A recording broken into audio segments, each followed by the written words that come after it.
Good day. Today we'll take a look at facilitation. Good facilitation depends on good communication skills. Communication is a very popular topic with new analysts. How do I communicate effectively and without fear? Communication is not a simple one-dimensional skill that relies only on conveying information, whether it be verbal or written. But it also relies on the ability to listen and engage. And this is true even for electronic communication. This is the reason why I like to address communication from within the context of facilitation. All the skills that you need to conduct a good facilitation session are the ones that you'll use during any other means of communication. Also, facilitation is a crucial function of any analyst or project manager. Your ability to communicate effectively during a facilitation session can often result in the success or failure of a project or part thereof. So let's have a look at some of the learning objectives to facilitate a session. Then we will look at how do I prepare for a good session. How do I conduct a session and make sure it stays on track and that it supports the objectives that we've set out for ourselves to meet. And then we will look at some best practices, some of the do's and don'ts for good facilitation. What does facilitation mean? Facilitation as a verb means to make something easier or easy. And this is probably where an analyst provides the most value, is in the fact that they would make things easier for people to achieve, to do, or to understand. Your stakeholders can very easily go into a room by themselves and sit and hash out some issues, some problems that they have. Uh, but your value comes in where you can go into that session and guide them and help them to reach uh, decisions or consensus on things, and they can move forward and be on the same page. So any session would basically be made up of different phases. You'll start off with preparation phase. Then you'll move into a welcome or an opening phase. Next we have the execution. Then we have the closure. And lastly we have the follow-up. Now if you've ever written a document, these phases would look very familiar to you. When we write a document, when we communicate via any sort of a document, we start off by preparing. What do I want to convey in this document? Then when you start writing the document, you would have a proper opening or a welcoming statement, section, paragraph, page, call it what you want. Then you'll have the body of the document, in actual what the document is actually about. And then you'll have the closure where you would just summarize what you've been trying to say during the writing of this document. And then you would have a follow-up to make sure that the document has reached the intended audience and that your message got across. And this is why I say that the way that you conduct a facilitation session is the same that you would actually approach communication on any other medium, whether it's email, whether it's verbal, or whether you're writing a document. So let's look at the first phase, the preparation phase. When we prepare for a session, the first thing we need to determine is this session really necessary? Do we really need to have the session? Quite often you would find that people would demand that they want some sort of a session, some meeting, some workshop, and when you do some research and you dig a bit deeper, you'll find that it's not really needed. The things that needs to be discussed or decided can be done very effectively or easy via an email or a phone conversation or just a normal face-to-face conversation. So this is very important, the necessity. Do I need to do it? The second thing that you want to do is you want to compile an agenda. And the agenda would actually drive our objectives. What do we want to achieve? And it also gives structure to the session, obviously. It will tell us when we're going to do what and how much time we'll need for each of the agenda items. Then we need to decide on our approach. How will I run the session? There are many different ways to skin a cat. And if you want to have an effective session, you need to select the right approach. And this would depend on what you are trying to achieve. Am I trying to reach consensus on certain aspects of a problem? Am I trying to convey information to stakeholders, something like findings of a study? Do I want to convey progress? Uh, so you need to decide what's the intent of the session, and this will help you to determine what your approach should be, how you will run the session. I need to determine who the attendees will be, who should attend. But what is also important here is actually to identify who should be notified and kept in the loop. So while the attendees themselves are very important, you should not neglect those that will not be attending, but they should be in the know. Then we need to identify and book a venue. Now, the approach that you will follow to run the session could have an impact on the type of venue that you would need and that you would book. So it's very important that you understand how you're going to conduct your session so that when you go look for a venue and you book the venue, you make sure that it can actually accommodate what you are trying to do. And we'll speak a bit about that later on. And then lastly, you obviously need to make sure that everybody knows what's going on, where they should be going, when they should be going, why they should be going, and so forth. So when you send out the invite, you will obviously have all the relevant information at hand so that you can share that with your attendees and they can come to the session well prepared.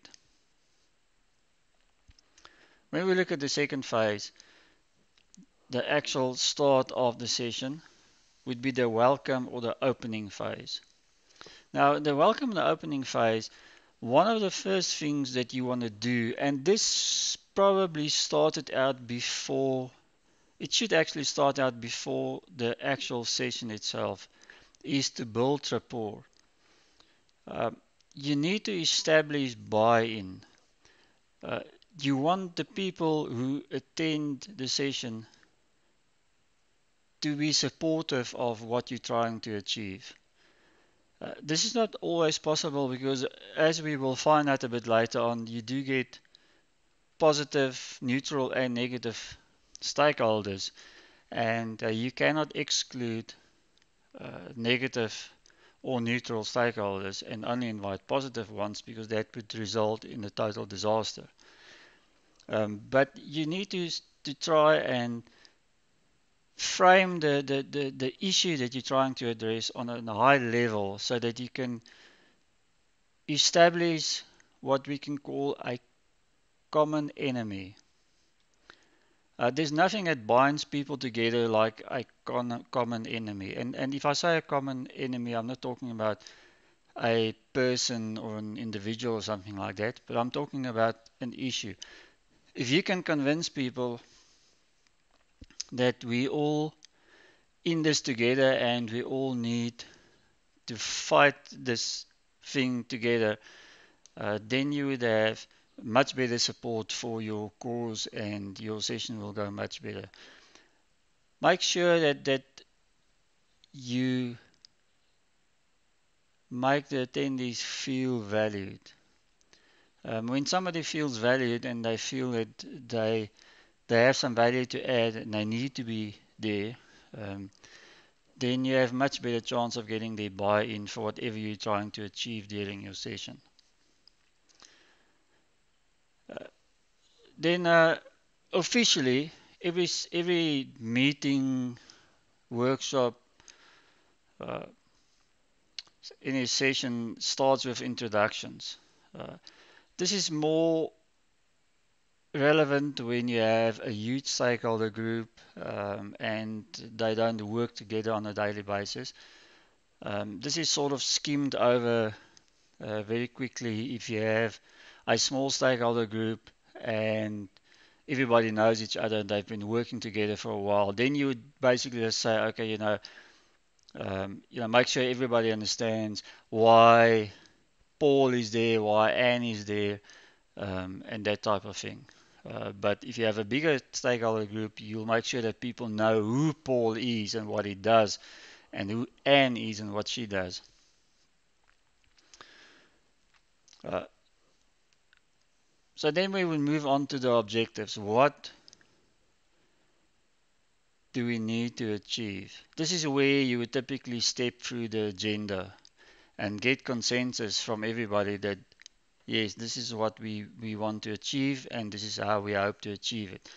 Um, Hopefully, everybody is familiar with the agenda by that time because you would have sent out the agenda as part of the invite to the meeting. Um, and hopefully, anything that people felt should be added or removed or changed have been sorted out by this time. So this is just stepping through and just refreshing everybody's mind that this is what we'll be covering and this is what we'll be doing and when we'll be doing it. But if not, this is your opportunity to make sure it happens.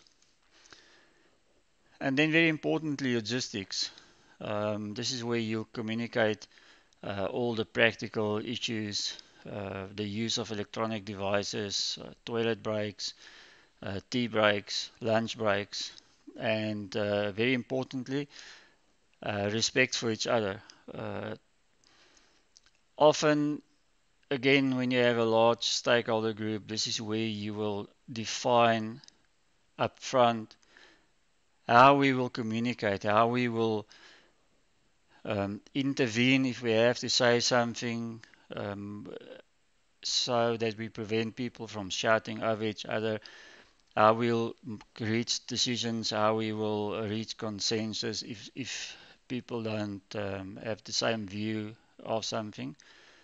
Uh, Often I've seen people just write a one pager of, let's call them house rules, and stick them up somewhere so that people can be take notice of them throughout the day if it's a long session.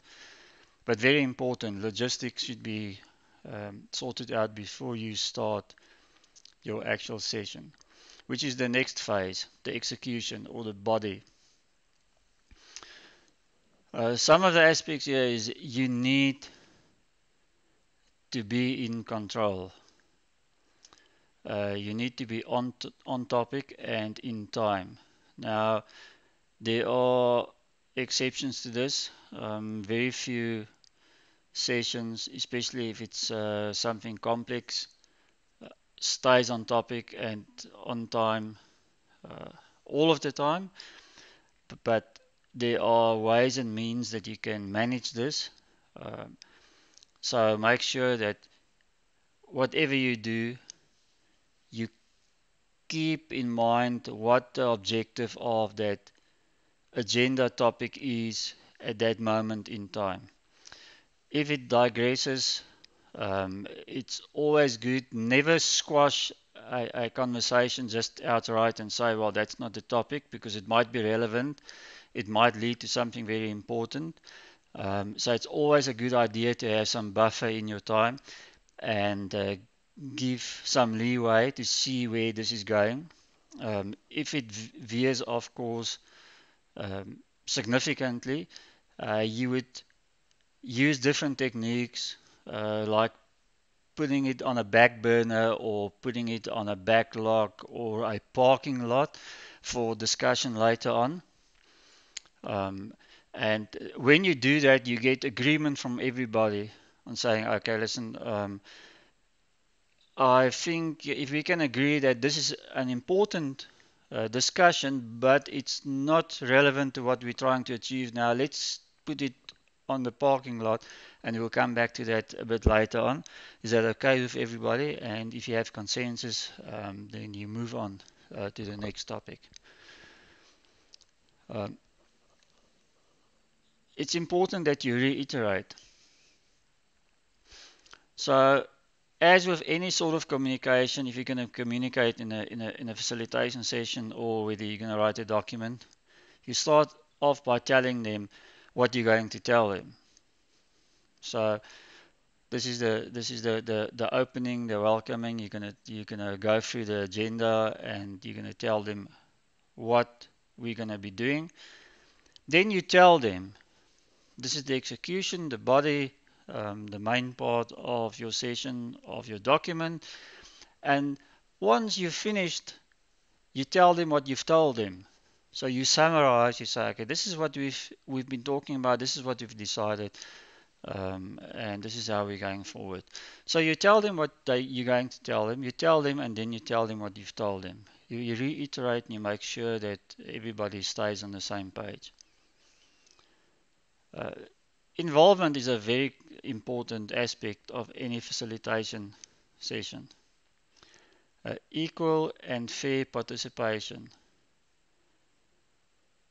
You need to make sure that you use the right approach and techniques to draw in people that do not participate freely by themselves. You get different personality types in the world, and you would most likely get these different personality types in your session. And as a facilitator, it's your job to make sure that everybody's got a equal and fair opportunity to participate in the discussion and the decisions that will be made. Um, you would typically, we will talk a bit about the different personality types that you might encounter just as a side note later on. But uh, you do have the quiet, reserved people in a session or a meeting that would just sit back and not say a lot or not say anything at all. This does not mean that they don't know what's going on. It doesn't mean that they don't have the knowledge or the skills. It just means that um, they're either more analytical in their thinking, so they analyze things. It takes them longer to process, and they don't just blurt out things when it comes up in their mind. Um, or you might have the reserved ones that don't like confrontation, so they would conform and they would just go with whatever is decided in an attempt to avoid confrontation. Your job as a facilitator is to identify these individuals and make sure that you draw them into the conversation by open-ended questions or leading questions. You know, what do you think about this? How would you approach this? Do you agree with this view or this option? To give them an opportunity to air their views as well. Then you need to listen.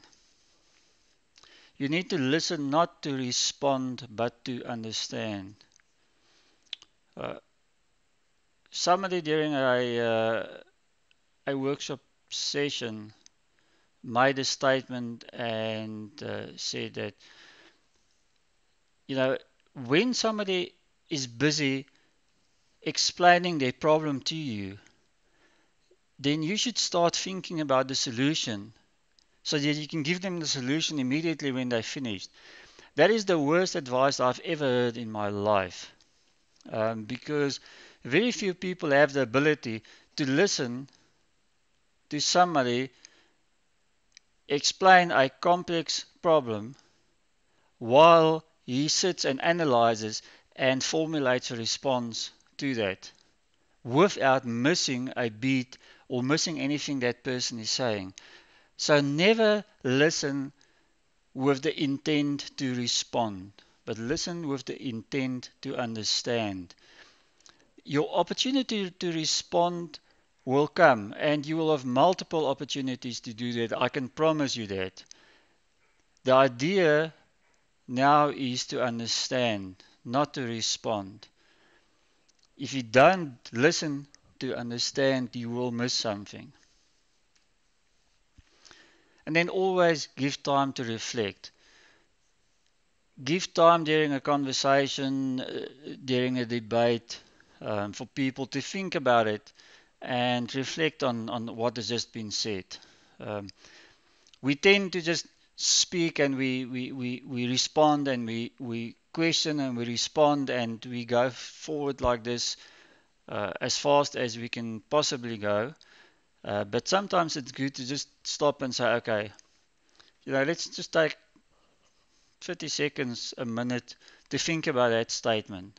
Think about the consequences of what an individual has just said. The option is just put on the table. Let's just give it a few moments and think about it before we jump in and shoot it down or praise it or whatever the case might be. And then we have the closure phase.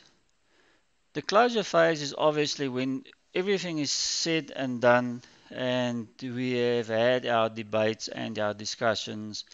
Um, we then need to sit back, take a step back and see what we've achieved and have we achieved what we wanted to. So some of the things that you'll do is you would look at the parking lot or your backlog or your back burner, whatever terminology you use, and briefly visit the items on the parking lot.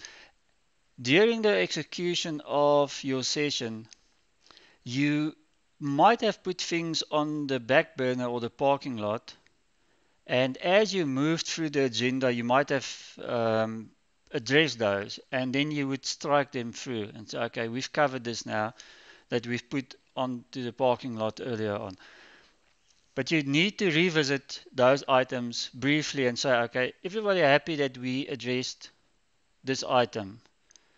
Everybody happy we've addressed this item? Okay, we haven't addressed this item, but this is what we're going to do. It's not relevant to our current session, but we will have a separate session scheduled for this, or we will follow up with some individual or some department or whatever the case might be. Any unresolved items on the parking lot would effectively go into an action register where somebody will take responsibility to follow up on it. In the rare cases where it's totally irrelevant to the conversation, it would be struck, it would be noted, but it would not require any further action. Then you would obviously open the floor for some questions. So somebody might have uh, thought of something that I want to uh, bring up, discuss. Be careful though that during your Q&A session you don't get pulled into a downward spiral. Um, it's very easy for somebody, especially if you have negative stakeholders in attendance to open a can of worms just as you're about to close the session. You might think, I'm out of the woods, we've reached decisions that we needed to reach, everybody is on the same page, and then you get to the Q&A and you say, okay, anybody got any questions? And you will always have, well, not always, but you could very well have these individuals that say yes. And their question pertains to your discussion 45 or an hour um, ago, and then you start the whole thing over again. You don't want to land in that situation. And it's the way that you would do that is typically you would reframe the conversation after every deviation. So if during your session there was a deviation from a topic, um, before you bring back the conversation, or when you bring back the conversation to be on topic, you need to make sure that everybody understands, okay, are we now on the same page? Because you don't want to leave people behind, because it's these people that you leave behind during these deviations that will come back and raise the question again during your closure phase. So you need to reframe the conversation after every deviation and say, okay, uh, you know what, we were busy speaking about uh, um, vehicles, and then it deviated uh, towards a discussion about animals, and then you need to reframe that conversation to get back to the topic. And a simple example is, how do you reframe an animal conversation within the context of a vehicle conversation?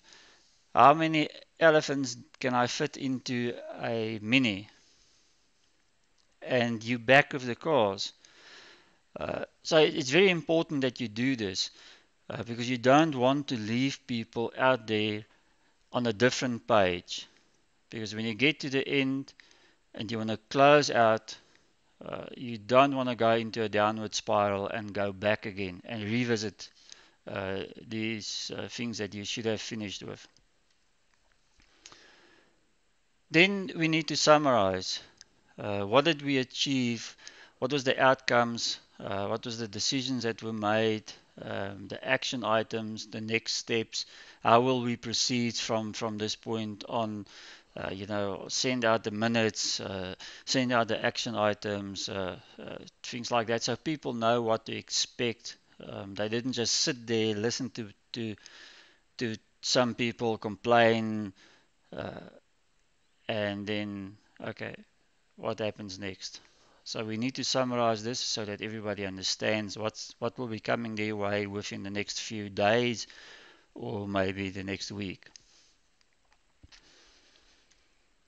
And then lastly, but very importantly, is the thank you. Um, when we opened our session, I mentioned that we needed to make people feel valued.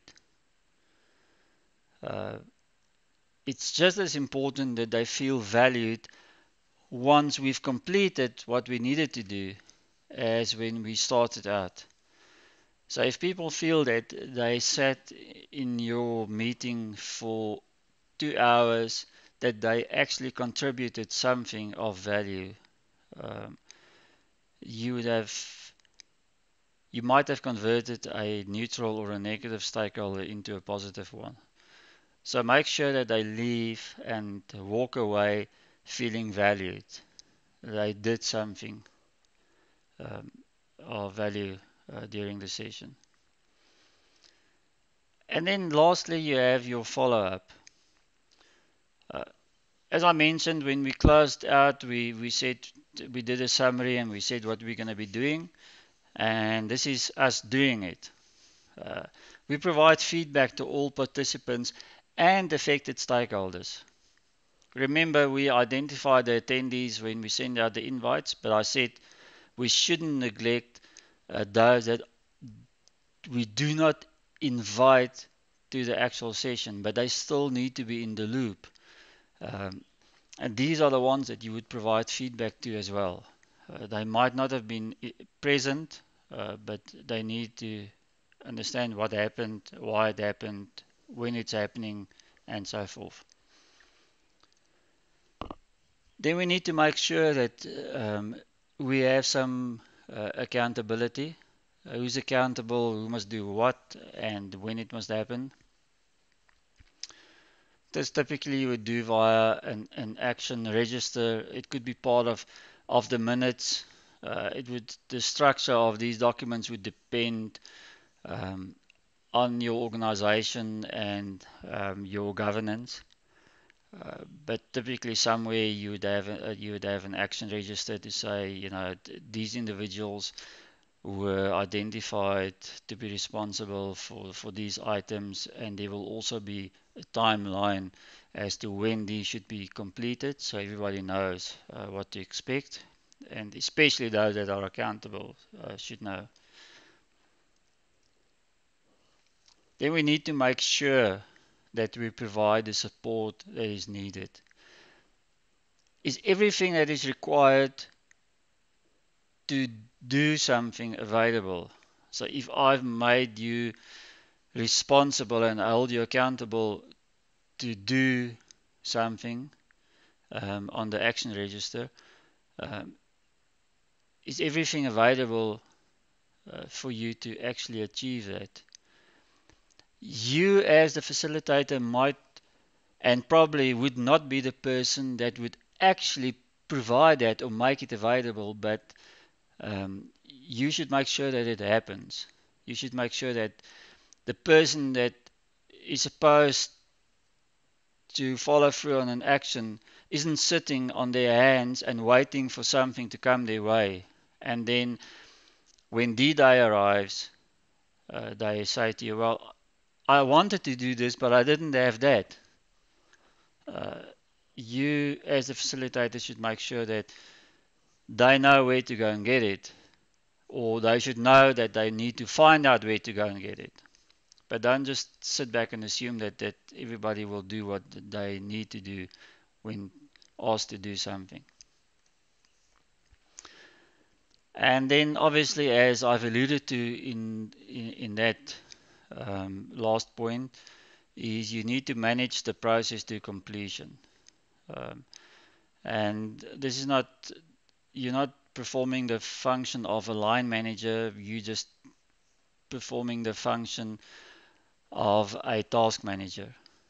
Make sure that uh, the things that needs to happen happens, and that everything is followed through to completion. And that this completion could mean different things to different people at different states or phases of a project. It could mean that when we have a follow-up session, if we have one, um, they should be in a position to report back on progress. Uh, um, so it's more to make sure that the process uh, continues to move forward in a predictable fashion and a timely fashion, uh, so that we get to the next point where we can measure progress and say, okay, this is what we have achieved, and this is why we have not achieved something maybe. So some best practices to ensure that you have a successful session. The first one is to be prepared. Uh, we had our first phase of our session, which was preparation. And to be prepared is crucial. Have the correct venue, the correct tools, the correct equipment. Have you tested and tried it prior to the time? Do all your pointers, all your markers, all your whiteboards, your projectors work? Do you have the right connections, power outlets? All that type of thing. Make sure that you are prepared.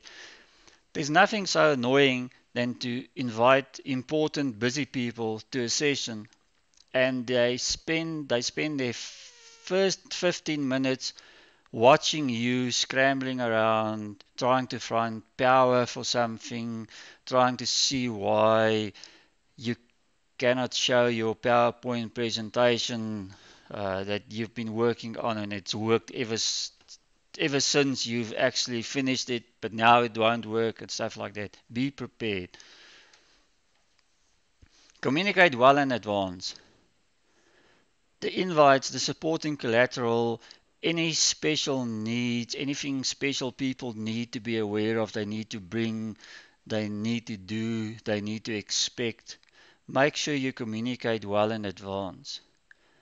Uh, if you're facilitating a team building exercise, for instance, and you're planning to have people do a physical activity uh, like running, and you have half the participants rock up in high heel shoes and that type of thing, it sort of put a damper on anything. So make sure you communicate well in advance anything that people need to know for them to effectively participate and be part of the session. Then make people feel valued. I've said this a numerous amount of times, but I cannot stress this enough. People need to know why they are there and what value they can add. Uh, if you make people feel that they are valuable and they are there for a reason, but not only because the manager said they needed to be there, you'll have a much better response and participation. Which brings up the next point, promote participation. And this means that you need to include everybody. I've spoken a bit about the different personality types and that you need to join the more reserved introvert type of person into the conversation and try to dampen, not squash, just dampen the enthusiasm of the more extroverted type participant. But you need to work on including everybody. Make sure that participation is promoted and uh, encouraged, which means that you need to engage with everybody. Use open body language. Make sure that people don't see you as being closed off and, say what you want to say, I want to move on type of attitude. When you answer a question, don't only answer the person that asked the question, but address your response to the whole audience. You are not there to engage only with one specific group of stakeholders or one stakeholder in particular, but the response might be relevant to a whole lot of people. And if you speak only to one person, I will feel devalued. I will feel like I'm not important if you don't look at me when you provide the response. So make eye contact with everybody. Look around when you respond to everybody in the audience and make sure that they know that you are speaking and addressing all of them. Face your audience. Uh, you've probably been in a session or a meeting or something like that where the person that facilitates moves his back towards you while he looks at his slides and he reads off some content from the slide while he's not facing you. Don't do that. Always when you speak, look towards your audience. If you want to turn around and look at something, turn around and look at it and then go back to your audience. Don't start speaking with your back towards them. And don't block their view. If you want to have a long conversation or a fairly long conversation about a specific topic and you don't want a backdrop to take away from the attention or something like that, then use a blank key. Typically on PowerPoint, it's the B key is normally the hotkey to blank the display. Um, Rather do that and continue the conversation. Don't stand in front of the projector or something like that. It's distracting and people tend to wander and look at what's going on behind you and stuff like that. Then limit your content to what is important. People don't attend a meeting or a workshop or any sort of a session to sit there and read your slides or your bullet points while you just put them up on a screen. Um, if that is the intent, you could have just written a document, send it out to people, and say, read it and give me your comments. Uh, don't put a lot of information on a slide um, or on a page for that matter that's not relevant to the issue at hand when you can say what you wanted to say with a few simple words. So don't have these long-winded paragraphs in small text that you expect people to read. Limit your content to what is important and what is relevant and what will promote conversation and debate. Then establish a decision-making process beforehand. When you do your welcoming, your house rules, I've mentioned this. It's very important that people understand how decisions will be reached when we need to make a decision. So when we start veering off topic, um, how do we decide whether that topic is relevant or not? You could be in a position where you say, okay, as facilitator, I'll decide this. Uh, Sometimes that's not wrong, but most of the times that's not right either. So it's good to define the decision-making process beforehand. Will we vote on it? Will it be based on seniority? So the most important, the most senior person will make the decision, say, listen, Mr. So-and-so, this is what we're going to do. Do we have your vote? Yes or no? Um, but it's important that this process is defined and everybody understands and agrees. And typically, this will be defined by the culture in the organization as well. If you're working with a group of um, Asian stakeholders, for instance, you're probably going to find that decision making for them is very easy. The most senior person makes the decision, and that's the end of it. There's no discussion. But with other cultures, you could have a lot of heated debate and stuff like that.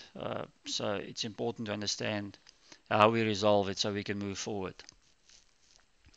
Then, as with any session, you will probably have some conflict, um, and it's very important for you as the facilitator to be able to identify the type of conflict. Why is this? Well, the reason why is because you have two main types of conflict that would arise during a session. Uh, the one is a personality conflict. In other words, this is where you have people they just don't like each other. I don't like that type of person. He's too arrogant. Um, or whatever the case might be. But this is common in any workplace. You have these conflicts, these personality conflicts. It's not something you avoid, and it's not something that you necessarily want to avoid because many times you need different personalities to reach a good outcome. But you need to identify whether this is the personality conflict or the other one, which is a power struggle. Again, a power struggle would be easier to identify depending on the culture that you are working in. Uh, if I have to use the Asian example again, the likelihood of having a power struggle conflict in a session when you in an Asian country is very unlikely because they just don't have those in the open. You'd get fired very quickly. But in European cultures and so forth, you'd find a lot of times that you have power struggles between different, not necessarily different individuals, but it might be different stakeholder groups, where the one stakeholder group feels that this is their domain and they should be deciding and things like that. Uh, but the bottom line is you need to be in a position where you can identify, is this because of personality or is it because of just a power struggle? Because this will help you in determining how to resolve or move past the conflict. You might not resolve all conflicts, but you can certainly move past the conflict and then get some common ground and move forward. Um, and I'm just gonna be. I'll touch on some personality types that you can encounter in a session, um, and there are many different definitions of personality types that you would find out there. But these are quite common, and they sort of self-explanatory. But in general, you can divide your stakeholders or your attendees to a session into positive, neutral, and negative stakeholders. Your positive stakeholders would be the ones that I would classify as a catalyst, a supporter, or a peacemaker.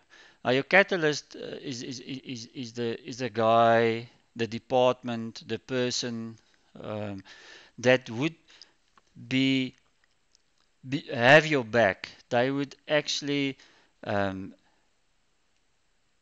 do things on your behalf if they can to actually get things done. This is a very important type of stakeholder to identify and to have because they will help you a lot. Very similar to a catalyst is the supporter, which would in general support your viewpoint and what you're trying to achieve with the session or the project as a whole. And then you'd have the peacemaker. Um, the peacemaker would typically be somebody that would try and resolve conflict in a peaceful manner and say, okay, whoa, people, let's just stop a minute. Let's think about this. Um, I think what Anne has said has got some merit, that type of thing. And peace holders are normally positive towards a project or outcome. Then in the middle you have your neutral stakeholders, which would be the expressive, uh, the amiable, and the know-it-all.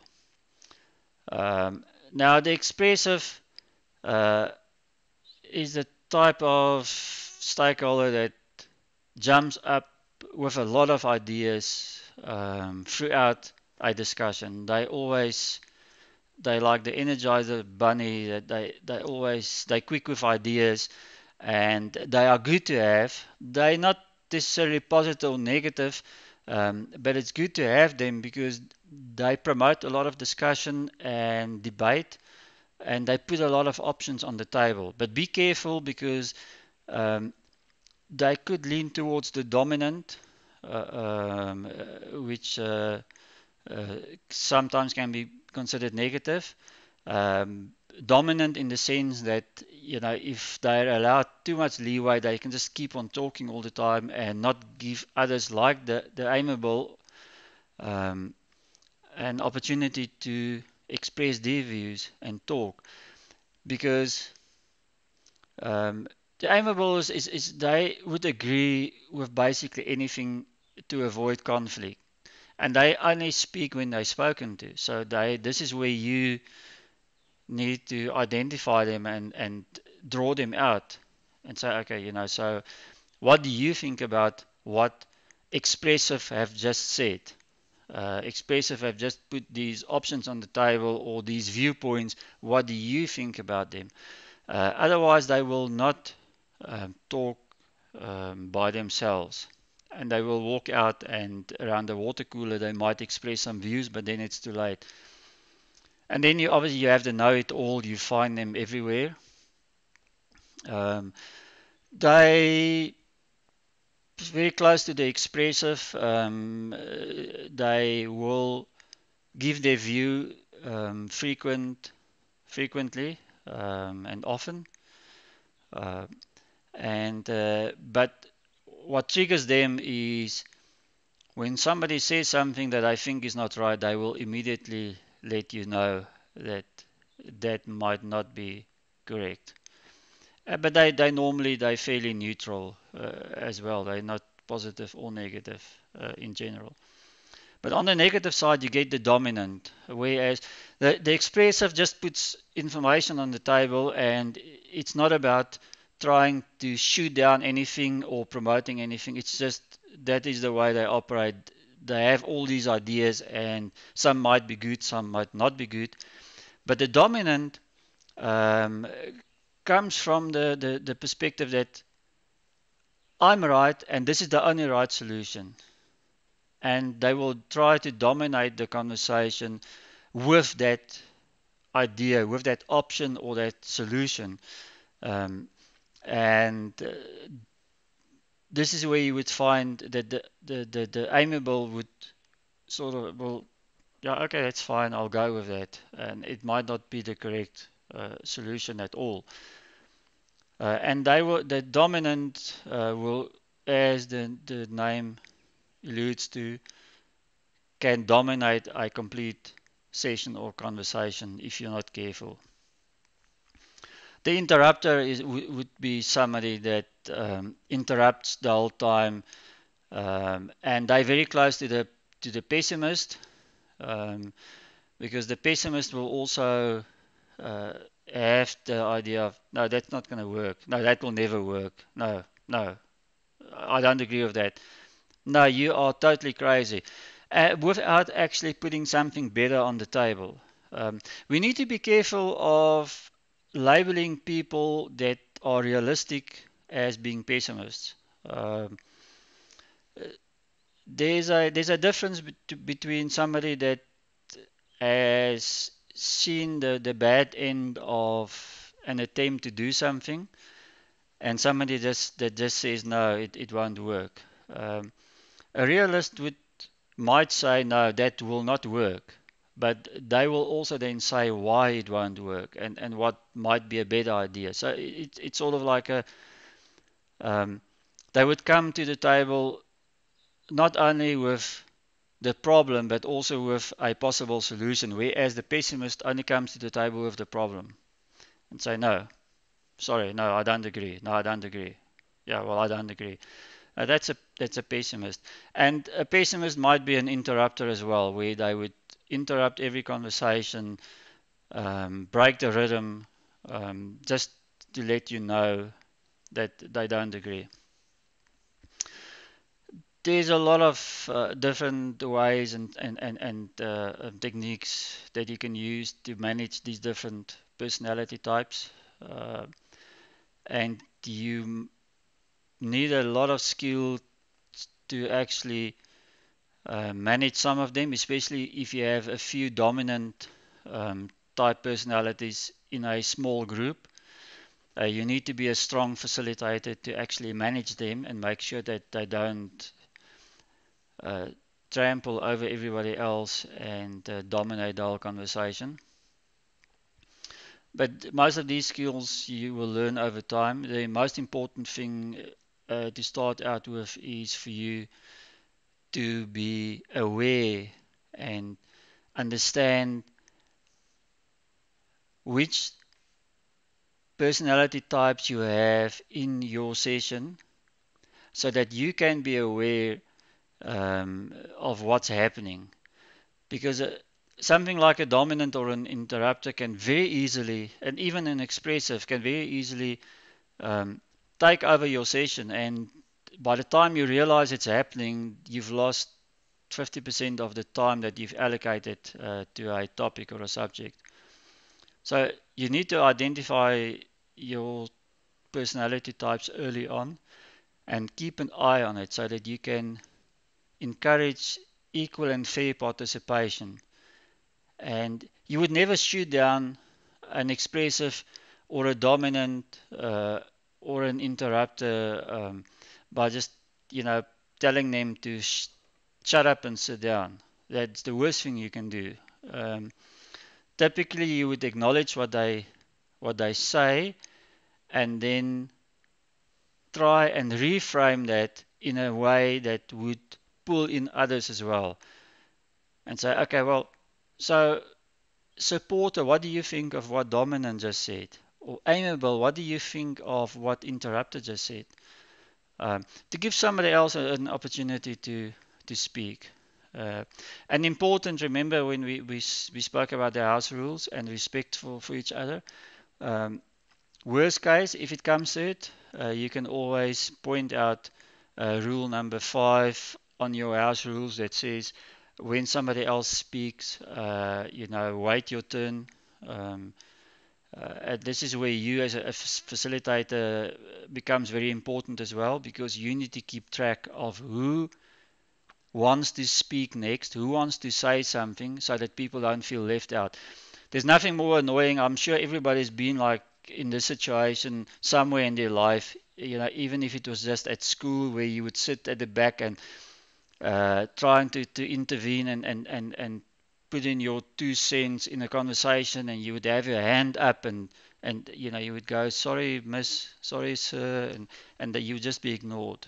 That's the worst thing, and that could actually escalate a situation. So you need to keep track of conversations and who wants to say what at any specific moment in time. So that's it for Facilitation Skills 101. Um, the idea was not to go into the nitty-gritty of how you manage specific personalities, how you do conflict resolution and things like that, but how to use your skills in a way that you can facilitate effectively and get an outcome that you need or want for your session. So hopefully you now understand what facilitation means to make things easier, what the different phases of a session is, where you're going to prepare, you're going to execute and have close out and then follow up on that, and some of the do's and don'ts of a good facilitation session. Um, I will just conclude with this, and very important, keep in mind that all of these skills and aspects that we've touched on is relevant whether you do a face-to-face session, a workshop, a JAD, or whether you're writing a specification document or you're writing an email. Make sure that you structure your written communication in a similar fashion than you would your face-to-face communication. In other words, make sure you prepare well, make sure that people understand what the intent, the purpose of the document or the communication is. Make sure that your actual communication, your body is structured well, that you follow a particular agenda and you keep to the point. or points, depending on how many you have. You have a proper closeout and you summarize what you've said. In other words, you tell them what you've just told them and make sure you follow up to make sure that your message came across and that you've reached the intended audience. So, thank you for joining me, and feel free to connect to me on LinkedIn, Twitter, or YouTube channel. And if you have any comments or questions, uh, please feel free to leave a comment on the channel and I will respond to that. Thank you.